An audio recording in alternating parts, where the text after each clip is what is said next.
So time very much is running out. If you know someone or if you have any thoughts about 80% in general, let me know down in the comments. I'm always curious if these videos are super relevant to you.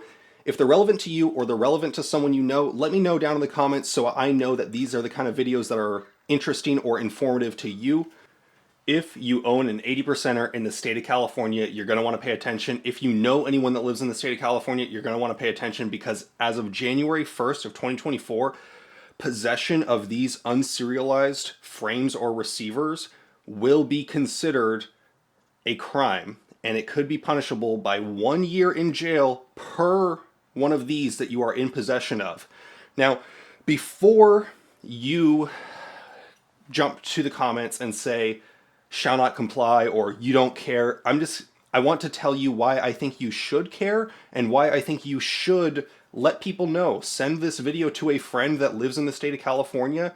Send this video to someone who might not know that they are going to potentially be in trouble if they possess one of these firearms. Because in the state of California, these paperweights are in many ways considered firearms. Now, a lot of you, I understand, you own 80% for the reasons that they might exist for, which I will not elaborate too much. But the people that are really going to get hurt by these laws in specifics are the people that don't stay up to date, that don't obsess over guns and the culture around them, that get their news once every couple years when they go to a gun store and they might have bought one of these. Think about how many old dudes in the last 10, 15, 20 years have probably been to a gun show, grabbed a couple of these bad boys, and chucked it in a safe and have not thought about it since. They unknowingly might be in possession of something that could lead them to spending the last few good years they have in jail, or just being held up in the legal process and ruining their lives, really. It's laws like these that go into effect seemingly under the radar that cause a lot of people to become victims and give the DOJ a reason to harass you and do things to your dog. The sponsor of today's video is Delete Me. Now, Delete Me is a service that I personally have been using since 2020 when someone found out my personal phone number because of the information that was just posted publicly online on one of the many thousands of data broker websites. That was kind of scary. That was an eye-opener for me. I immediately went online, looked for a service on how to delete that after I realized that there was no way that I was going to be able to go through thousands of websites and request my information be deleted. Delete Me is a service that constantly monitors your information on the internet to see if it's being posted on places like the white pages, lookups, all those sorts of thousands of websites that I can't name because there's far, far too many of them. Delete Me has done an excellent job for me over the last 3 years. I've been paying for that service out of pocket for 3 years now, and recently they just decided they reached out to me cold to do an ad read for them, and I was stoked because I have been using the service for a long time. We're living in an interesting time where posting anything on Twitter that is any slightly further right than Karl Marx is grounds for punishment and death, according to the people of the internet. Posting your opinion online could lead to you getting doxxed, threatened, or harassed, or even losing your job. So it's services like Delete Me that have saved me hundreds of hours searching for my own personal information to scrub it off the internet. Just in the last couple months, I believe they've saved me nearly 50 to 60 hours of my time that it would have taken to delete my information. I've had my friends, I've given them just a few pieces of information and said, hey, if you had this information about me, what could you find? Prior to Delete Me, they could find my name, address, phone number, and with those things alone, they could do a whole lot to ruin your life and get you fired potentially. Do not end up being a victim of the internet simply because you posted an opinion. It's something that's becoming far more often online to get doxxed, and I believe that it is an important step to maintaining your safety and anonymity on the internet. Use the code Reno or the link in the description to save some money on your first plan. I highly recommend it. Been using them for years. It's a service that I fully believe in, that I think many of you would probably benefit from greatly. So I'm gonna have links down in the description to the DOJ website kind of explaining what you can do and how the process is gonna work and explaining some of the laws. But let's give you an idea of what the laws are currently in the state of California in 2023, and then I'll give you some information about the laws that are going into effect as of January 1st of 2024, when these become a whole lot more illegal to possess. So currently in the state of California in 2023, you can possess these unserialized, unfinished frames or receivers. Federally, currently, these are just paperweights. That's all they are. In the state of California, in many ways, when it comes to importing them into the state, bringing them into the state, shipping them to you, or just being in possession, lending them to someone, these are considered firearms in many ways, meaning that in the state of California, you can currently still possess these without a serial number, but if you wanted to get more of them, you would have to go to a gun store and get a background check for them with a serial number engraved on them. Currently, in the state of California, if you have a P80, there is actually no legal way that you can actually build this Polymer 80, which is unfinished. This is an 80%.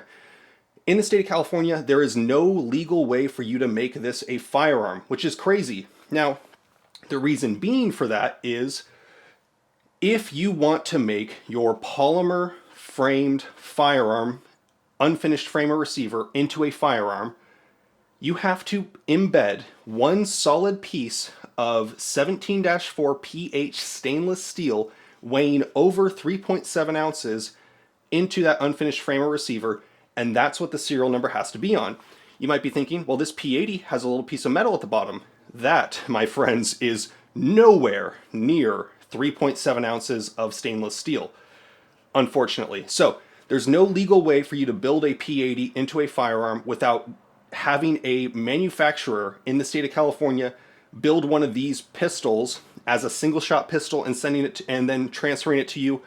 Or for the AR lowers, similar, they could just build that AR lower, engrave it on there, and then transfer it to you like any normal firearm.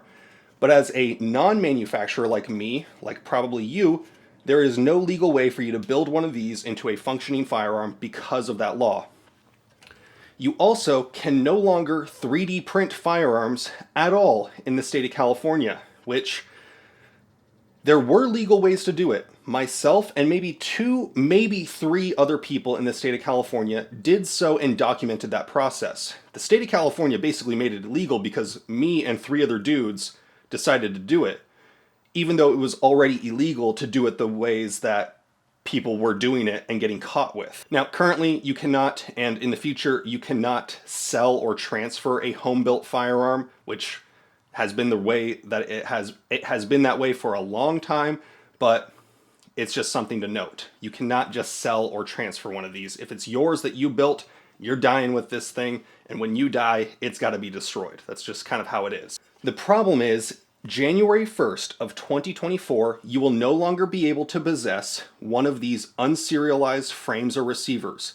Being in possession of one of these unserialized, unfinished frames or receivers will be punishable by up to a year in jail per item you're caught with.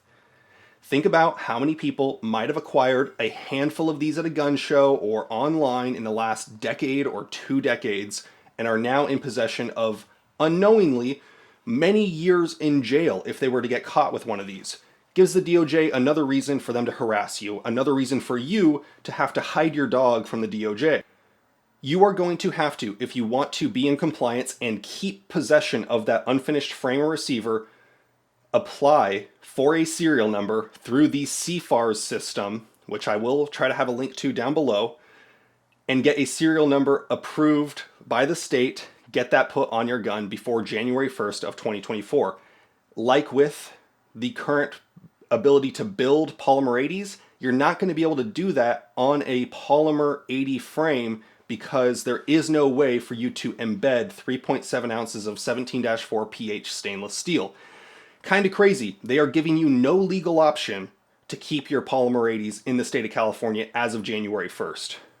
So simple possession is going to be a crime, and there is going to be no way to keep it in your possession.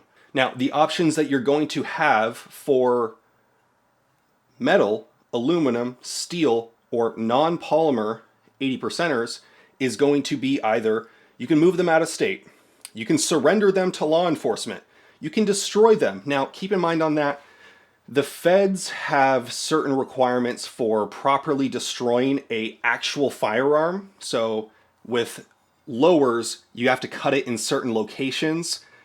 I'm not sure of the proper legal method to destroy an 80% per the Fed requirements, and the state doesn't really give you that information either. So I'm not sure if destroying it is really going to be an option unless you completely melted it down into a block of aluminum or shredded it into fine dust. So I'm not actually sure about the actual process to legally destroy this if you chose to do so. Keep in mind, not a lawyer, not legal advice. I'm not even telling you what to do with your things. Do whatever you want. That's your own decision. I just want you to have the best possible information so that you can choose to do what you want to do and do it educated and as safely and responsibly as you can, I guess. Also, with these metal ones, get a serial number before January 1st and get that put on this unfinished paperweight through the CFAR system. Now, the fifth option, the secret fifth option, is crime. It's not a legal option, but it is technically a option, and it's going to be the option that many people take unknowingly to them, which is kind of unfortunate. So time very much is running out. If you know someone or if you have any thoughts about 80% in general, let me know down in the comments. I'm always curious if these videos are super relevant to you. If they're relevant to you or they're relevant to someone you know, let me know down in the comments so I know that these are the kind of videos that are interesting or informative to you. Let me know what you think about these laws. Do not admit to crimes in the comment section, please. Please stop doing that. While we're on the topic of things not to do, recently someone sent me their manifesto to my UPS box, which thankfully, because I use the service Delete Me, they were not able to find my actual physical address, but some people have done that in the past, which is a big reason why I have been using Delete Me since 2018, or 2020, I believe, which is about 3 years now. If you want to send me stuff, if you do art, if you do anything neat or interesting, let me know. I'm interested in doing those mail time videos that some people do. I think that would be interesting. I also just like receiving letters that are nice and not borderline schizophrenic manifestos like I recently received. So please stop sending me your manifestos. I don't want to end up on more lists. I'm already on lists, and I'm fine with that, I guess. But I don't want to get onto the kind of list that this manifesto would get me on. So please stop doing that. Let me know what you think down in the comments below. You guys know the drill. Have fun, be safe, stay dangerous. Peace.